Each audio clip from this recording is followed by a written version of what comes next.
Puji syukur Alhamdulillah kita dapat berjumpa pada hari yang membahagiakan ini. Hari ini adalah hari membahagiakan karena kami akan memiliki kabar baik untuk ibu, bapak guru, dan dosen, sekaligus adik-adik, mahasiswa, dan pelajar, yakni kebijakan bantuan kuota data internet tahun 2021. Seperti yang kita ketahui bersama, penyaluran bantuan kuota data internet tahun 2020 merupakan salah satu upaya pemerintah untuk memastikan bahwa proses belajar mengajar tetap berlangsung. Dan pada saat yang sama juga mencegah penyebaran virus. Kesehatan dan keselamatan tenaga pendidik dan peserta didik selalu dan akan terus menjadi prioritas kami, khususnya di masa pandemi ini. Oleh karena itu kami menyerahkan sepenuhnya keputusan untuk memulai kembali pembelajaran tatap muka kepada pemerintah daerah dan sekolah. Dan kami akan terus mendorong pemerintah daerah dan sekolah-sekolah yang sudah memenuhi daftar periksa untuk segera melaksanakan tatap muka, walaupun dengan rotasi dan dengan berbagai macam modifikasi daripada proses pembelajaran. Untuk itu kami juga harus terus berupaya hadir bersama pendidik dan peserta didik di masa transisi ini untuk melanjutkan kebijakan bantuan kuota data internet. Di tahun 2020 kita melakukan survei dan menemukan bahwa keputusan kita untuk hadir dan memberikan kuota internet kepada para peserta didik dan guru-guru kita, tenaga pendidik kita, menjadi salah satu program dengan tanggapan paling positif dari masyarakat. Sebesar 84,7%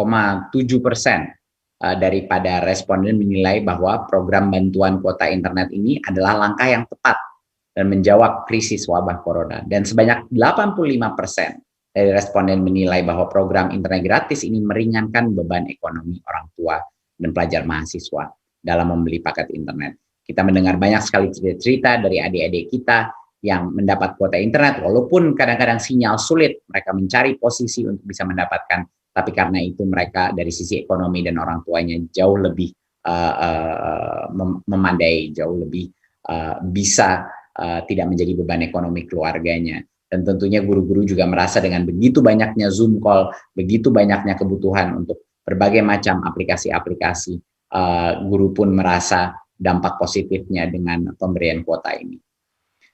Berikut. Karena itulah kami akan melanjutkan kebijakan kuota ini selama 3 bulan ke depan, ya, mulai dari bulan ini, yaitu bulan Maret 2021. Tapi ada sedikit perbedaan, karena kami mendengar banyak sekali masukan dari masyarakat untuk meningkatkan fleksibilitas daripada penggunaan kuota internet tersebut. Jadi di tahun 2021 kita akan memberikan kuota tapi dengan giga yang lebih kecil daripada kuota belajar sebelumnya, tetapi kuota ini merupakan kuota umum. Jadinya bisa digunakan untuk mengakses seluruh laman dan aplikasi kecuali aplikasi-aplikasi yang diblokir, yaitu kebanyakan aplikasi-aplikasi seperti permainan atau untuk game, dan juga sosmed seperti Facebook, TikTok, dan misalnya Instagram. Tetapi kabar gembiranya adalah karena sekarang kuota umum, YouTube sudah masuk ke dalam kuota ini dan bisa digunakan. Karena kami mendengar dari banyak guru dan banyak murid-murid bahwa materi pembelajaran banyak dari YouTube juga. Jadinya ini kabar gembira, walaupun volume gigabyte-nya tidak sebesar yang sebelumnya, tapi penggunaannya jauh lebih fleksibel. Jadi kami mendengarkan semua masukan dari masyarakat dan ini adalah modifikasi yang kita lakukan sehingga kita bisa mencapai titik tengah di mana cukup giganya tetapi kualitas penggunaan dan fleksibilitas penggunaannya dimaksimalkan sebesar mungkin. Untuk peserta didik PAUD sebesar 7 giga per bulan, peserta didik jenjang dasar dan menengah 10 giga per bulan, dan pendidik PAUD dan jenjang pendidikan dasar dan menengah sekitar 12 giga per bulan. Ini untuk pendidik, untuk para guru-guru, dan tentunya untuk mahasiswa dan dosen sekitar 15 giga per bulan. Nah, bantuan ini disalurkan setiap bulannya dari tanggal 11 sampai 15 setiap bulannya. Jadinya untuk yang pertama itu akan bulan ini sekitar tanggal 11, penyaluran pertama akan terjadi selama 3 bulan ke depan. Dan semua kuota itu berlaku seperti biasa selama 30 hari sejak kuota itu diterima. Jadinya ini adalah kabar gembira dan kami melakukan modifikasi dari yang sebelumnya berdasarkan berbagai macam masukan dari masyarakat yang menginginkan jauh lebih besar fleksibilitas dalam penggunaannya. Tentunya semua aplikasi seperti Zoom, Google Classroom, dan lain sudah pasti termasuk dalam ini. Ya, yang benar-benar kita keluarkan atau dikecualikan adalah yang khusus untuk entertainment, yang khusus untuk hal-hal yang tidak berhubungan dengan pendidikan. Itu yang kita kecualikan. Berikut. Siapa yang berhak menerima bantuan kuota ini? Jadi pastinya semua yang sudah menerima kuota pada bulan November dan Desember 2020 dan nomornya masih aktif akan otomatis menerima bantuan kuota pada bulan Maret ini, sekitar tanggal 11. Mereka akan pasti menerima. Jadi kalau sudah pernah menerima, pasti akan menerima lagi. Nah, kecuali ada beberapa pengecualian. Yang pertama adalah kecuali bagi yang kemarin diberikan tetapi penggunaannya di bawah 1 GB. Artinya memang tidak digunakan data yang diberikan karena berbagai macam alasan. Jadinya itu tidak akan diberikan bagi yang penggunaannya kemarin tidak digunakan datanya.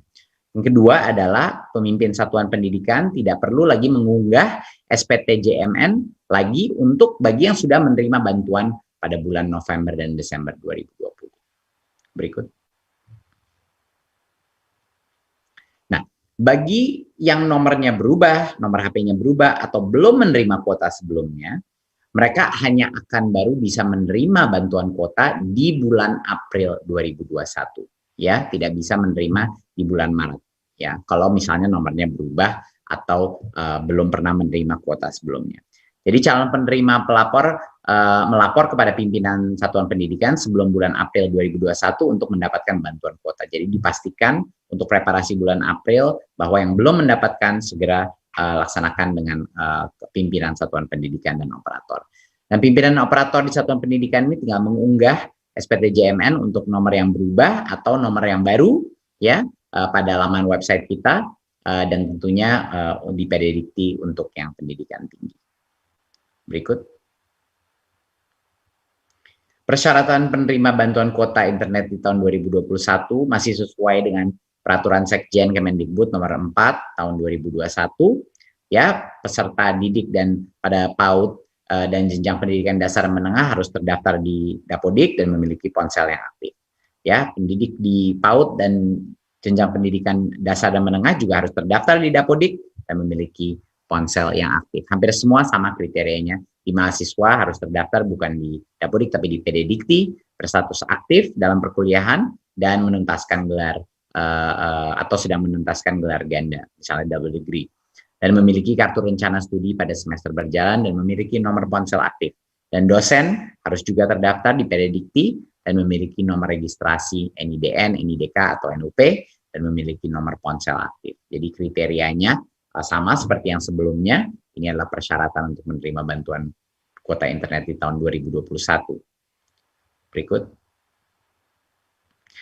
Sekian dari saya. Saya mengucapkan terima kasih atas kerja keras baik Kementerian Pendidikan